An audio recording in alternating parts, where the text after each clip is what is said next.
podemos alcanzar con la presente exposición. Y bueno, ustedes cuando vayan a revisar diferentes bibliografías acerca del estreñimiento van a encontrar que no tienen una definición definitiva, digamos, ¿no? Pero en resumen de todas las revisiones realizadas, ¿no? Les he traído esta.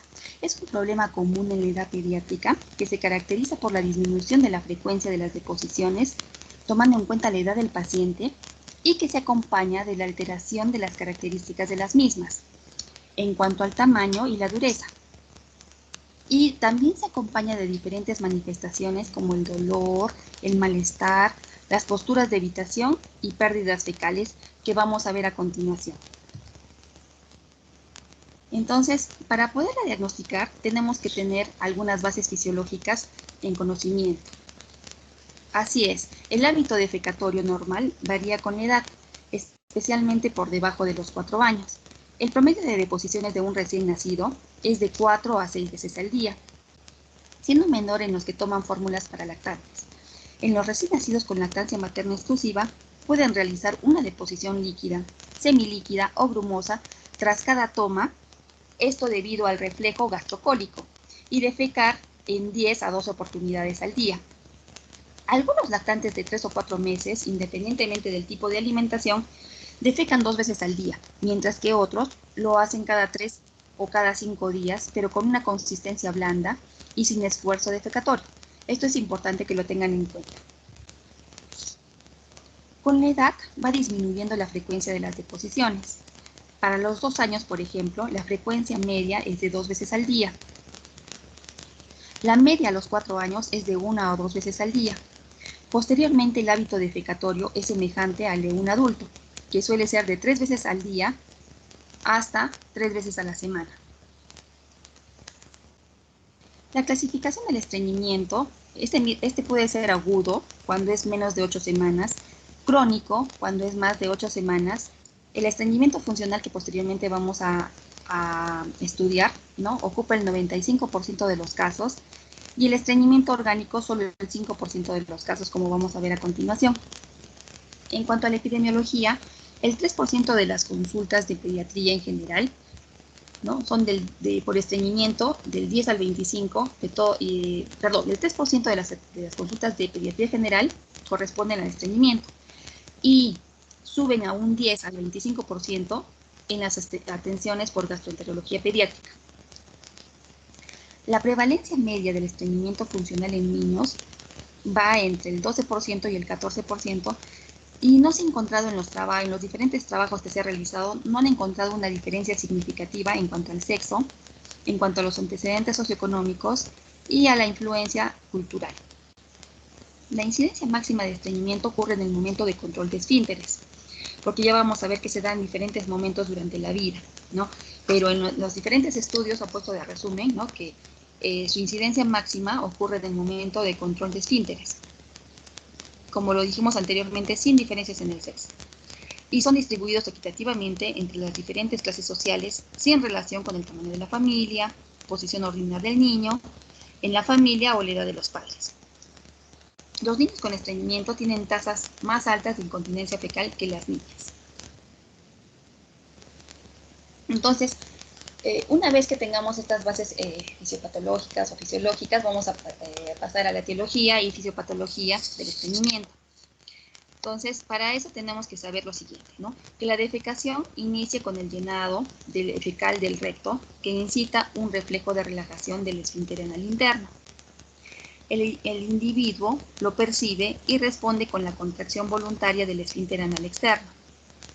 Entonces, la continencia fecal se mantiene de esta manera hasta que puede ir al inodoro, al baño, ¿no? Para defecar el esfínter anal externo, los músculos puberrectales se relajan. Ahora, la acción de pujar, que viene a ser la maniobra de Valsalva, eleva la presión intraabdominal, ¿no? Y las contracciones del recto expulsando el polo fecal.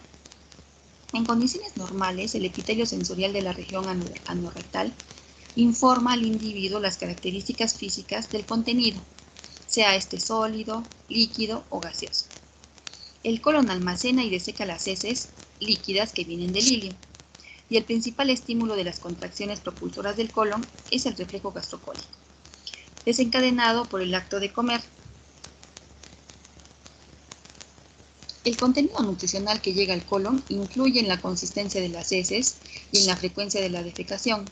Es así que el estreñimiento es favorecido por las dietas bajas en fibra y con poco líquido, ¿no? Y a su vez, cuando hay una pérdida excesiva de líquidos, como por ejemplo en los vómitos o sudoración, ¿no? También se favorece el estreñimiento. El peso de las heces está en función a la cantidad de la fibra ingerida, y las heces más voluminosas se expulsan con mayor frecuencia. El tránsito por el tubo gastrointestinal es más rápido cuando se consumen fibras.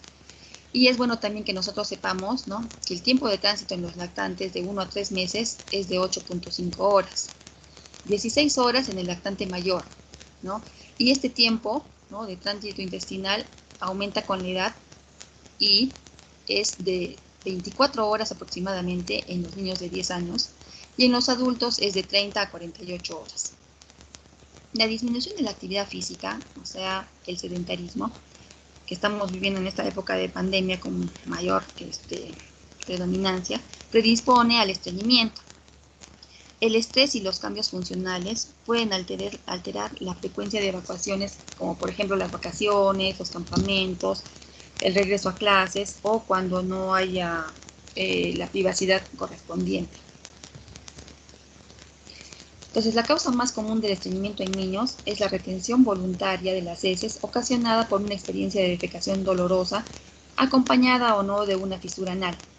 Entonces, establece un hábito de retención que desciende el recto y el cismón, de que distiende, o sea, hace más grande el recto y a su vez el sigmoides.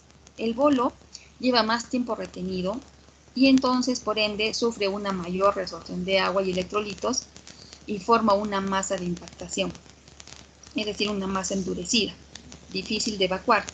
La distensión rectal crónica y la retención fecal hacen que disminuya la capacidad para percibir el volumen de las heces que antes era el estímulo para ir a defecar.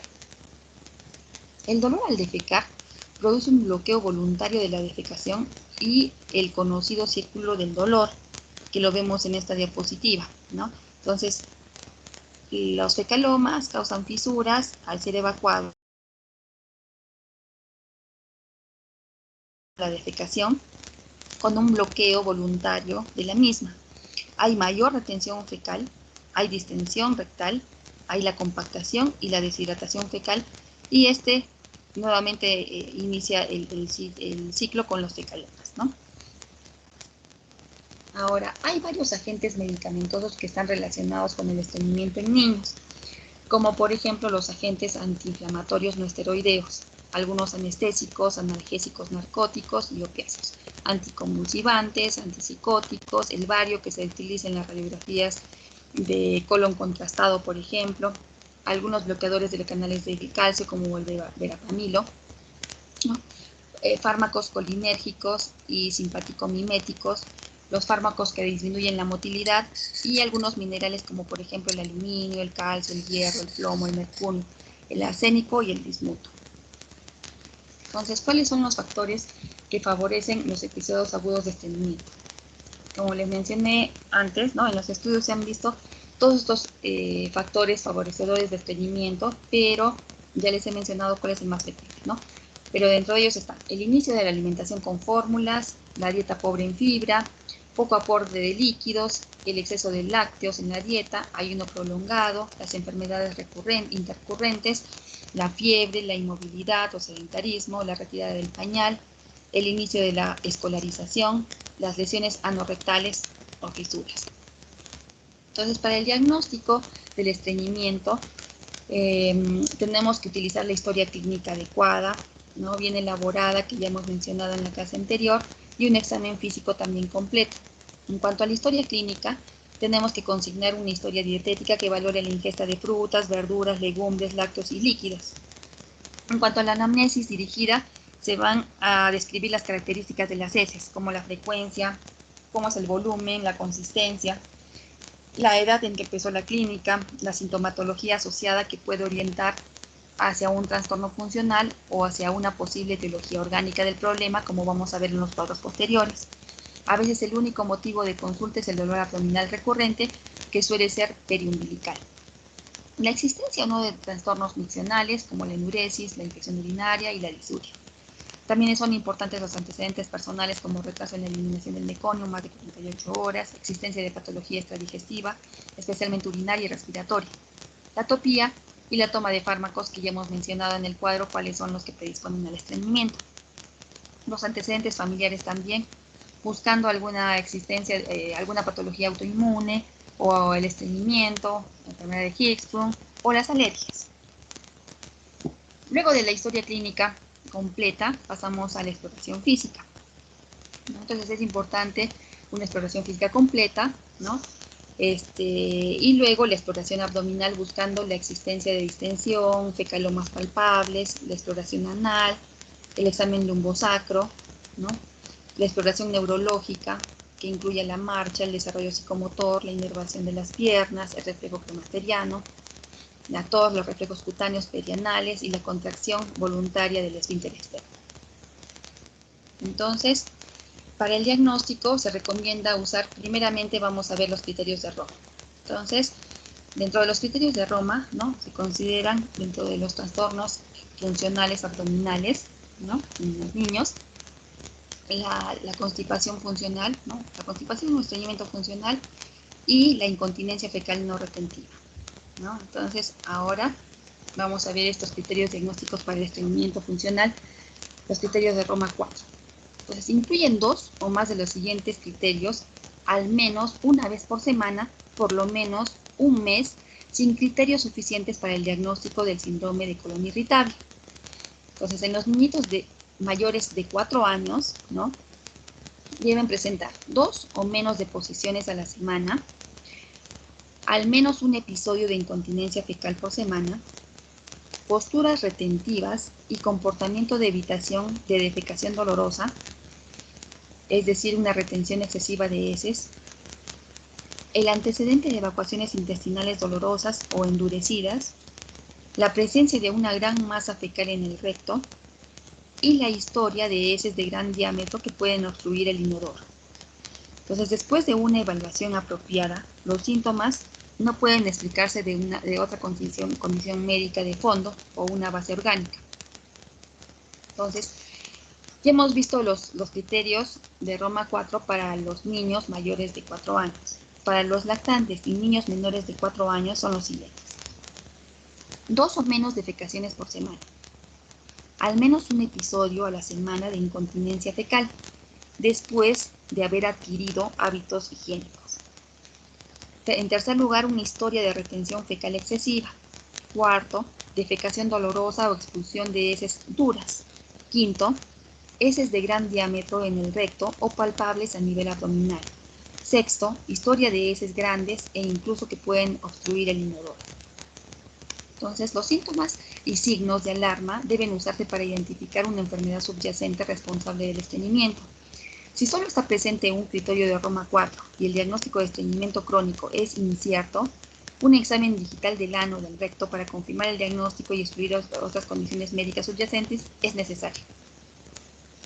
Ahora, también es importante que nosotros conozcamos la guía NICE de estreñimiento en niños y gente joven, ¿no?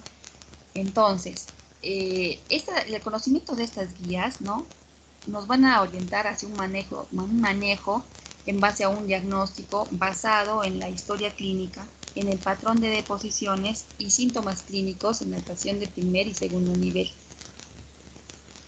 Para ello, es importante que nosotros conozcamos esta escala de heces de Bristol, ¿no? Entonces, el número 1, ¿no?, se caracteriza por trozos de deposiciones duros y separados como nueces o excrementos como de oveja que pasan con dificultad. Número 2, tiene la forma de una salchicha compuesta de fragmentos. Número 3, en forma de morcilla con grietas en la superficie. Número 4, como una salchicha o serpiente lisa y blanda. Y ya número 5, ya a partir del número 5, 6 y 7 ya no vendría a ser estreñimiento, ¿no? Entonces, porque ya la consistencia es pastosa, blanda o incluso acuosa. Entonces, para considerar como criterios de estreñimiento, tenemos las deposiciones 1, 2, 3 y 4. Entonces, tenemos en estas tablas, ¿no?, los componentes clave para la historia clínica para el diagnóstico de constipación. En cuanto a los patrones de heces, los hallazgos potenciales en un niño menor de 1 año son los siguientes. Menos de 3 deposiciones completas por semana, que las que mostramos en el tipo 3 o 4 de la escala de Bristol, ¿no? 3 o 4. Y no se aplica para lactantes que reciben lactancia materna exclusiva después de 6 semanas de vida.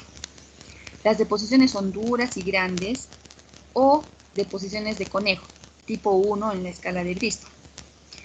Ahora, los hallazgos potenciales en un niño o joven mayor de 1 año son menos de 3 deposiciones completas por semana, tipo 3 o 4, que ya les hemos mencionado. Heces por desbordamiento, comúnmente son sueltas y sin forma, con olor más desagradable que las heces normales. Las heces pasan sin ser sentidas por el niño y pueden ser gruesas o pegajosas o secas y escamosas.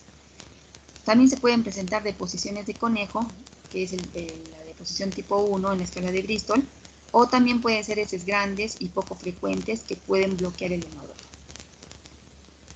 Ahora, seguimos entonces con los componentes claves, ¿no?, para el diagnóstico de una constipación, según la guía NICE. Síntomas asociados a la defecación.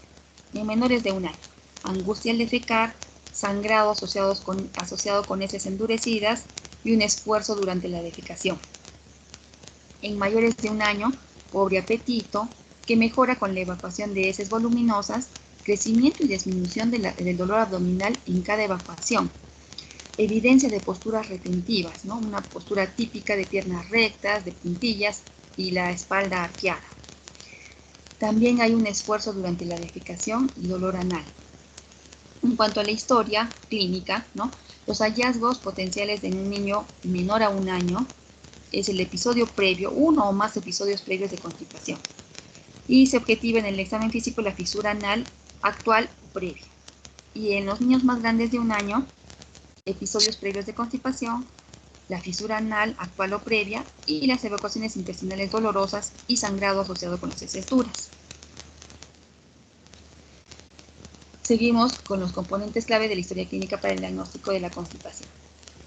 En cuanto al momento de aparición del estreñimiento y posibles factores desencadenantes, en el niño menor de 1 año, empieza después de pocas semanas de vida. Los factores precipitantes evidentes que coinciden con el inicio de síntomas como la fisura anal, cambio de dieta, infecciones. En el niño mayor de 1 año, empieza después de pocas semanas de vida.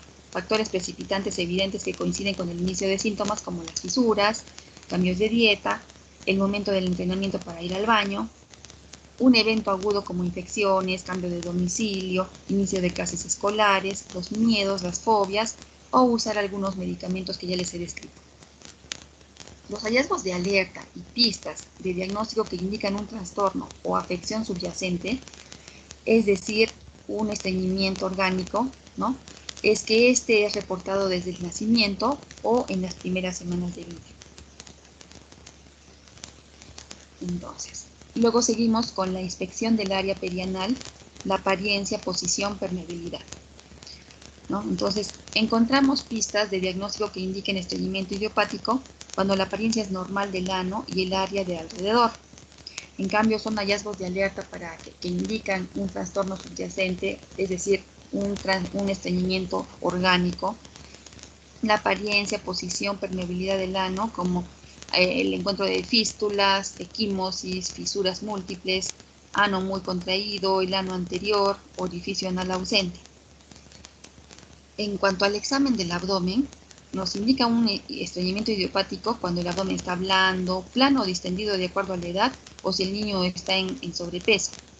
Pero ya nos dan signos de alarma, ¿no?, que indican un estreñimiento orgánico, la distensión abdominal marcada. En cuanto a la columna y región lumbosacra y el examen de glúteos, ¿no?, cuando tenemos un estreñimiento idiopático, la apariencia es normal de la piel y estructuras anatómicas de las regiones lumbosacra y glútea.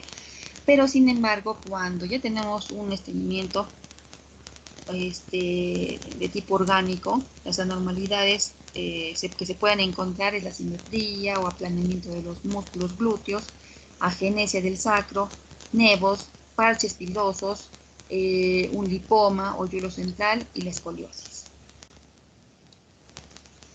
Entonces continuamos, ¿no? El pasaje del meconio, en cuanto al pasaje del meconio. Entonces, en el estreñimiento idiopático, ¿no? Este es normal dentro de las 48 primeras horas después del nacimiento en los recién nacidos a término.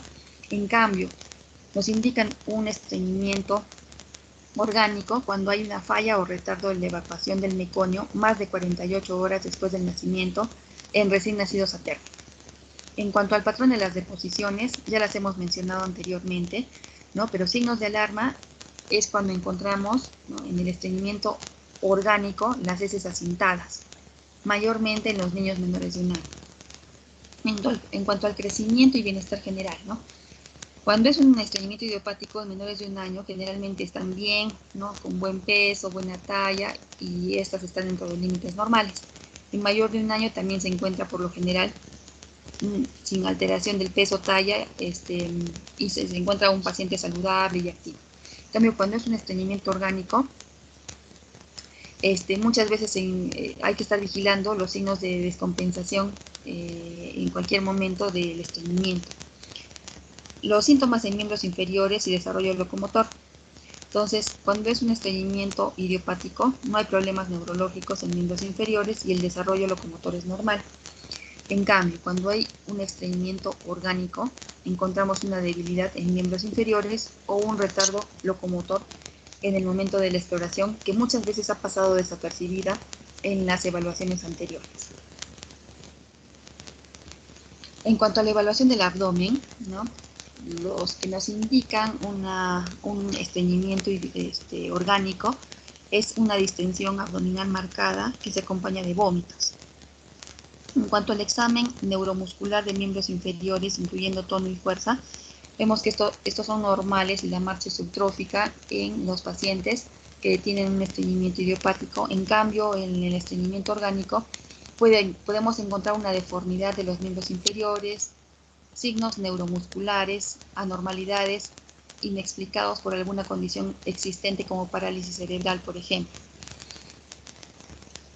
En cuanto al examen neuromuscular de miembros inferiores, reflejos, por ejemplo, ¿no?, vemos que estos reflejos se encuentran presentes y normales cuando es un estreñimiento idiopático. En cambio, cuando es un estreñimiento orgánico, muchas veces encontramos los reflejos anormales. En cuanto a los exámenes auxiliares en esta patología, los pacientes que cumplen con los criterios de Roma 4 para el estreñimiento funcional y no requieren en general pruebas diagnósticas. Los exámenes auxiliares se reservan para los casos en los cuales el interrogatorio y la exploración física revelan los signos de alarma. ¿No? Los signos de alarma son los que hemos mencionado en la columna de la derecha de todos los cuadros que hemos visto, ¿no?, también en las guías NICE. Los pacientes refractarios a un tratamiento convencional adecuado también requieren exámenes auxiliares. Es así que la radiografía simple de abdomen se puede utilizar si se sospecha impactación fecal y el examen físico no es confiable o no es posible por diferentes razones. No se recomiendan usar pruebas de alergia de rutina para la alergia a la proteína de leche de vaca en niños con estreñimiento en ausencia de signos de alarma. En forma rutinaria no se recomienda pruebas de laboratorio para detectar hipotiroidismo o enfermedad celíaca o hipercalcemia en niños con estreñimiento si es que hay ausencia de síntomas de alarma. La principal indicación para realizar una manometría anorrectal es la evaluación del estreñimiento intratable, es evaluar la presencia del reflejo inhibitorio rectoanal. La biopsia rectal es el estándar de oro para diagnosticar enfermedades de Kingsborough. Y un enema de bario no debe usarse como una herramienta de diagnóstico inicial para la evaluación del estreñimiento crónico. Entonces, los signos y síntomas sugestivos del estreñimiento funcional son los siguientes, ¿no? El inicio del estreñimiento tras un periodo libre del mismo. Antecedente de un factor precipitante, como hemos mencionado, cambios de patrones alimentarios, como el inicio de la alimentación o la lactancia artificial, la alimentación complementaria, el aprendizaje inadecuado del control de esfínteres, situaciones emocionales estresantes, posturas retentivas y temor a la defecación, incontinencia fecal retentiva, y hay que vigilar los síntomas y signos de alarma que estaban consignados en la columna de la derecha de las guías NICE. En cuanto al diagnóstico del estreñimiento, entonces hay que tener en mente los signos de alarma potenciales en la constipación. Entonces, nuevamente repetimos, ¿no? El pasaje de meconio más de 48 horas en el neonato a término, la constipación que inicia en el primer mes de vida, historia familiar de enfermedad de Hirschsprung, heces acintadas, sangre en las heces o ausencia de fisuras anales. En ausencia de fisuras anales, falla para mejorar con el tratamiento administrado, y cuando hay una distensión abdominal acompañada de vómitos biliosos. De igual manera, ¿no?, la distensión abdominal severa, cuando encontramos a la palpación una glándula tiroides crecida, la posición anormal del ano, la ausencia de reflejos anal o cremastérico, la disminución de los reflejos, del tono, la fuerza de miembros inferiores, el hoyuelo sacro, un mechón de pelo en la columna vertebral, la desviación de la hendidura glútea o las cicatrices anales. En cuanto al tratamiento, ¿no?, en los diferentes estudios se ha visto que el 50% de los niños que reciben tratamiento y son seguidos durante 6 a 12 meses se recuperan y fueron retirados los laxantes con éxito. Es importante recalcar lo siguiente, ¿no? La educación es tan importante como la terapia médica a instaurar, y debe incluir un asesoramiento a las familias para reconocer las conductas de retención y utilizar intervenciones conductuales como ir al baño con regularidad, usar diarios para restar reposiciones, es decir, en un cuaderno que vaya registrando la mamá las características y frecuencia de las deposiciones, ¿no? E incluso han visto en los diferentes estudios que ha sido positivo los sistemas de recompensa de evacuaciones exitosas. Se recomienda igualmente una ingesta normal de fibra para la edad y consumo adecuado de líquidos, mientras que la adición de prebióticos y probióticos al régimen actual requiere una mayor evidencia, ¿no? O sea, en algunos estudios sí lo retenen, o sea, dicen que los prebióticos y los probióticos, como a continuación vamos a ver, ¿no?, si son útiles, y vamos a ver de qué manera, pero otros estudios dicen que todavía requieren una mayor evidencia. Y evitar también la ingesta excesiva de lácteos. Deben disponer también, ¿no?, de un tiempo después de las comidas para ir al baño y poder defecar sin prisa, evitando la lectura y otros entretenimientos. Es importante que los niños pequeños puedan apoyar los pies para defecar, de modo que puedan hacer más fácilmente la prensa abdominal.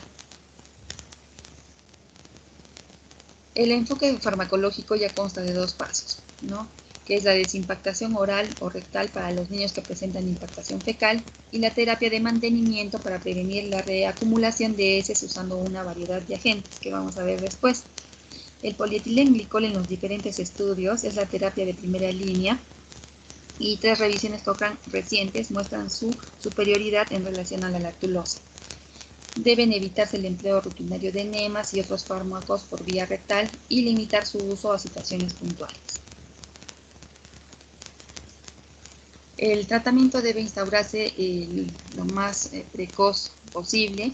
Requiere la dedicación, tiempo de consulta, paciencia y alto grado de conexión con la familia y el niño. Ya hemos explicado por qué. La base del éxito terapéutico es la adherencia al tratamiento. Deben evitarse el uso rutinario de enemas, como hemos mencionado, y otros fármacos por vía rectal, y limitar su uso a situaciones puntuales. Entonces, como hemos mencionado, el que aparece en primer lugar en los diferentes estudios es el polietilenglicol. Es un polímero de óxido de etileno soluble en agua de elevado peso molecular, no absorbible y, a diferencia del resto de los laxantes osmóticos, no metabolizable por las bacterias del colon. Se puede utilizar a partir de los 6 meses de edad. La dosis en la desimpactación, que es el tratamiento inicial, cuando el paciente está impactado, es de 1 a 1.5 gramos por kilo por día, en 2 tomas al día con una duración máxima de 7 días. El mantenimiento se disminuye la dosis a 0.2 a 0.8 gramos por día en 1 o 2 dosis. La dosis máxima vendrían a ser 100 gramos por día. Los efectos secundarios son dolor abdominal, la diarrea y distensión abdominal. Otro de los laxantes osmóticos que empleamos es la lactulosa y el lactitol. Son azúcares sintéticos no absorbibles en el intestino delgado, cuya fermentación por las bacterias del colon origina ácidos orgánicos que atrapan agua en la luz intestinal y una cantidad importante de gases responsables del meteorismo y flatulencia. Hay que tener cuidado porque su uso continuo puede acompañarse con una conducta de pérdida de la eficacia, ¿no? Se hace una tolerancia a la lactulosa, entonces es importante tener eso en cuenta para no utilizarla en forma continua. La dosis de desimpactación en mayores de 2 años es de 1 a 4 mililitros por kilo por día, repartida en 1 a 3 dosis. Y el mantenimiento en mayores de 1 año se puede administrar de 1 a 2 mililitros por kilo por día, distribuidos en 1 a 3 dosis al día. La dosis máxima es 30 mililitros por día.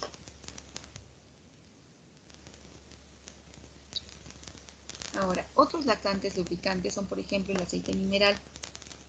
Son sustancias oleosas o absorbibles, ablandan las deposiciones y las lubrican, pero tienen mal sabor y la posibilidad de interferir con la absorción de las grasas y vitaminas liposolubles se emplea durante periodos prolongados, por eso es que no se utiliza por esos periodos prolongados. No se recomienda su ingesta fuera de las comidas, alejada de las mismas, al menos 2 horas.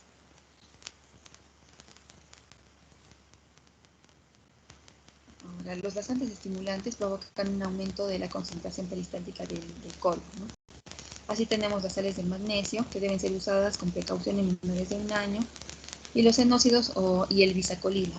Son metabolizados en el colon, originando un daño a las células epiteliales con los siguientes efectos sobre la absorción y secreción de agua y electrolitos. No se recomienda por eso su uso de ninguno de ellos en lactantes ni de forma prolongada por las alteraciones electrolíticas, estreñimiento de rebote y disminución de la motilidad por daño neuromuscular. Y acá está lo que les mencionaba, que los probióticos, ¿no? Que, bueno, en algunos estudios mencionan que todavía no se ha comprobado su mayor eficacia, pero sin embargo en otros han encontrado lo siguiente, ¿no? Que mejoran el vaciamiento gástrico, el tránsito intestinal, disminuyen el pH colónico por producción de ácidos orgánicos, estimulan la motilidad del colon y promueven la digestión de la lactosa. Y se han usado en forma preferente Lactobacillus y Bifidobacterium en una mezcla de probióticos con Bifidobacteria bifidum, Bifidobacteria bacterium infans, el Lactobacillus casei, Lactobacillus plantarum y Lactobacillus rhamnosus, ¿no? Esos son los que en los diferentes estudios han mostrado mayor utilidad. Entonces, estos sobre todo están utilizados, ¿no? Cuando se sospecha que ha habido una alteración de la microbiota, ¿no? Los procinéticos se han utilizado, por ejemplo, la acisaprida para el tratamiento del estreñimiento en niños, pero han encontrado serios efectos adversos como la prolongación del intervalo QT. Entonces, por eso su uso en el tratamiento de la constipación en niños prácticamente no lo vemos, ¿no? En cuanto al procedimiento quirúrgico, se ha utilizado en pacientes con alteración de la motilidad irreversible, ya sea segmentaria o universal. Y los procedimientos aplicados serían la miectomía anorrectal, la apendicostomía, la cecostomía para lavados anterógrados colónicos, la colectomía y colostomía en diferentes porcentajes de éxito y un número elevado de complicaciones. Entonces acá tenemos un flujograma de todo lo que les hemos mencionado en cuanto llega un paciente con constipación, ¿no? Y todo lo que tenemos que hacer de acuerdo al interrogatorio que se le establezca a la familia. De igual manera, este flujograma que les va a servir también para el manejo, ¿no?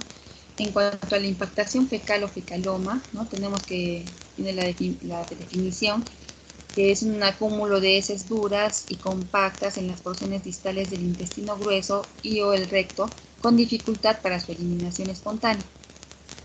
entonces cuyas causas son el estreñimiento funcional y el orgánico. ¿No? El funcional, para algunos estudios va del 30%, pero en otros estudios se encontraba hasta el 75%. Y el estreñimiento orgánico tiene su causa más frecuente.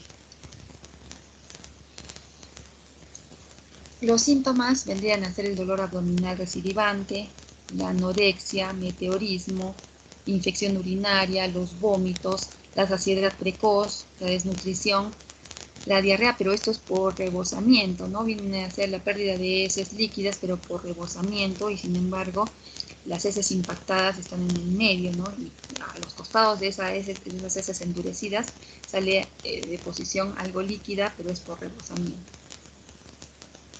Y pueden simular también un abdomen agudo quirúrgico. Y la verdad que últimamente en emergencia estamos encontrando bastantes pacientitos que están yendo con estreñimiento e incluso infectación fecal. Todo esto por lo de la pandemia, ¿no? Está predisponiendo a muchos hábitos nocivos, por ejemplo el sedentarismo o la alteración en la dieta, ¿no? Entonces estamos viendo un aumento del caso de estreñimientos con infectación fecal. Tenemos que hacer una anamnesis adecuada y en cuanto a la exploración física, ¿no? Es importante la búsqueda de enfermedades asociadas. En cuanto a la palpación abdominal, hay que ver si se encuentran masas o defensa muscular. Es importante el examen sacrococcigio y glúteo, como hemos mencionado en los cuadros, y la exploración anal. Entonces, en cuanto a la desimpactación fecal, consta de dos fases, ¿no? Una, la fase de desimpactación, ¿no? Durante ella, la dieta, se menciona que es mejor que sea baja en fibra o ausente la fibra, ¿no? Más bien una ingesta abundante de líquidos. Y eso es diferente, ¿no? Cuando estamos con un estreñimiento, pero sin impactación fecal, la dieta es rica en fibra. Pero cuando ya el pequeñito está con una impactación, y hemos diagnosticado una impactación fecal, la dieta se tiene que ser sin fibra, ¿no? O pobre en fibra o ausente. La duración es variable desde 3 días en los casos leves, pero puede ir hasta 7 a 10 días en los casos graves. ¿Y cuál es nuestro objetivo? ¿No? Es el vaciado completo del colon sin heces residuales, para así comenzar el tratamiento de mantenimiento, ¿no? Sin que haya riesgo de que nuestra terapia fracase o riesgo a las recaídas. Entonces, el tratamiento de la desimpactación fecal, ¿no? Puede ser oral, rectal y manual. La desimpactación oral, ¿no? Es la de elección, se realiza con polietilenglicol, logrando la desimpactación en el 90% de los niños. En los casos que hay una intolerancia al polietilenglicol, se puede utilizar también la lactulosa en mayores de 2 años o el Actitol en niños de 6 a 12 años, ¿no? La dosis de 10 a 30 gramos por día en 2 o 3 dosis. De la lactulosa y el polietilenglicol ya la hemos mencionado anteriormente, tanto de desimpactación como de mantenimiento. Entonces, es importante, ¿no? Palpar, ¿no? La grasa, la masa abdominal rectosigmoidea. Entonces, fragmentar la masa fecal primero, ¿no? Muchas veces hay una intolerancia oral. No utilizar enemas para el mantenimiento por riesgo de lesión traumática. A ver, y los enemas para la cantidad adecuada a administrar depende de la edad. Y se puede administrar 1 o 2 veces al día de acuerdo a la intensidad del cuadro. De 0 a 6 meses se administra de 120, ¿no? Del enema salino, 120 a 150 mililitros al día. De 6 a 18 meses de 150 a 250 mililitros. 18 meses a 5 años, 250 a 300 mililitros. Y de 5 a 18 años va desde 480 a 720 mililitros. Pero esto solo en el caso de infectación total. También se pueden utilizar los enemas de fosfatos hipotónicos, pero no en menores de 2 años. Y debe expulsarse en menos de 5 minutos. No utilizarlo más de 5 días por riesgo de trastorno hidroelectrolítico. Está contraindicado enemas de agua corriente, de hierbas o jabones. Los supositorios de glicerina y de bisacodilo no son efectivos en la impactación fecal. De igual manera, los supositorios de glicerina no son efectivos para desimpactar. Es importante también que nosotros tengamos en cuenta y recordemos, ¿no?, que cualquier lesión que produzca dolor o disconfort en la región anal o perianal puede producir un estreñimiento. Entonces es importante que nos fijemos si es que nuestro pacientito no está presentando un prolapso rectal, una fisura anal como la que podemos objetivar en esta gráfica, ¿no? Está en hora 7 aproximadamente, ¿no?, la fisura. Hay que fijarnos que no haya un eritema marcado o una dermatitis del pañal complicada, ¿no? Hay que fijarnos si no hay un ano anterior, si no hay presencia de hemorroides o hay la presencia de un absceso anorrectal o la fístula anal, ¿no?, que hemos mencionado anteriormente. Bueno, muchas gracias. Hemos tratado de terminar a tiempo con el fin de dar paso al siguiente docente, ¿no?, para la clase correspondiente. Muchas gracias, chicos, por su atención. Gracias, doctora. Gracias, doctora. Gracias, doctora. Gracias. Gracias, doctora.